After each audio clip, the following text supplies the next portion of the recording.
দেখছেন প্রতি মুহূর্তের বাংলা। খবর পড়ছি মৌমিতা দত্ত।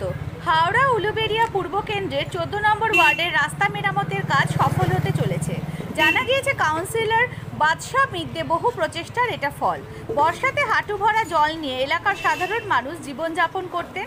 বিধিবিধান মেনে এলাকার সমস্ত সাধারণ মানুষের বারে বারে ডেপুটেশন জমা দেওয়া হয় প্রশাসনের কাছে। প্রশাসনের দ্বারস্থ হয়েও কোনো কাজ হয়নি, যদিও পরে একদিকে কাজ করছে, অপরদিকে ধস নামলো গার্ডওয়ালে। এলাকার মানুষ আবারও ক্ষুব্ধ হয়ে ওঠে। তারা জানান সামনে ভোট আসছে, তাই নিম্নমানের কাজ করে ফায়দা লুটতে চলেছে। তাই এলাকার মানুষের মধ্যে বিক্ষোভ করতে দেখা যায়। এমনই কাজ তারা আশা ভাবে কাজ হচ্ছে না, দায় ছাড়া কোনো রকম কাজ সেরে যাচ্ছে, এরকম তো কাজ হতে পারে না। তার জন্য আমরা এই কাজটা হবার আগে অনেক সোশ্যাল মিডিয়ায় পোস্ট করা হয়েছে, তার পরিপ্রেক্ষিতে এই ড্রেনটা পাস হয়েছে। কিন্তু ভালো হবে যে কাজটা হবে। এটা খুব গুরুত্বপূর্ণ রাস্তা। এই রাস্তার সঙ্গে ন্যাশনাল হাইওয়ে এবং এখানে রেল স্টেশনের সঙ্গে এর কানেক্টিং আছে।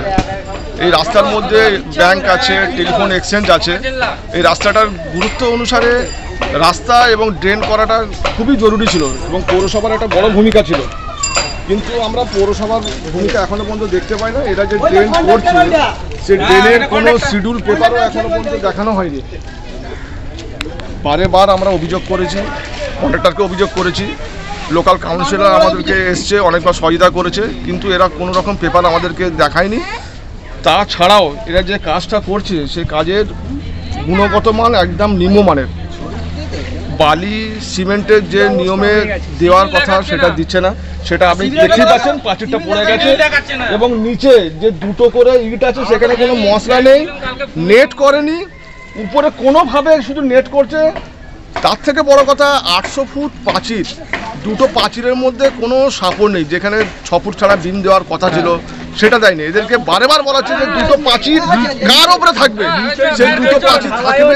আজকে যখন এরকম যখন 2 টন 3 টন 4 টন যখন গাড়ি যাবে এই রাস্তার উপর দিয়ে, 4 চাকা 6 চাকা গাড়ি যায়, সে 4 চাকা 6 চাকা গাড়ি এই লোড নিতে পারবে কিনা। এবং এত টাকার এটা প্রজেক্ট, সেই প্রজেক্টের যে গুরুত্ব সেটা না কন্ট্রাক্টর সে বুঝতে পারছে বা বোঝার চেষ্টা করছে না। আমরা এই নিয়ে কালকে আর পৌরসভা ছুটি ছিল, কালকে পৌরসভায় আমরা অভিযোগ জানাবো, লিখিত অভিযোগ জানাবো এবং আমরা সশরীরে গিয়েও আমরা অভিযোগ জানাবো। যদি পৌরসভার ইঞ্জিনিয়ার বলে যে না ঠিক আছে, শিডিউলের মোতাবেক কাজ হচ্ছে, কাজের গুণগত মান ঠিক আছে, আমরা সেটা ইঞ্জিনিয়ারের সঙ্গে বুঝে নেবো যে স্যার এটা ঠিক আছে কিনা, আপনি বুঝিয়ে দিয়ে যান। আর যদি শিডিউলের বাইরে যদি কাজ হয় তাকে নতুন করে আবার কাজ করে দিতে হবে। ওর যদি মনে হয় যে আমার এখানে কাজ করে লস হচ্ছে, ও পৌরসভা অভিযোগ করতে পারতো যে আমার এখানে লস হচ্ছে, আমি এই কাজ করতে গিয়ে অনেক ক্ষতিগ্রস্ত হচ্ছি, তাহলে আমরা সেটা ভাবতাম, পৌরসভাও ভাবতো। ও কিছু পেপার দেখায়নি।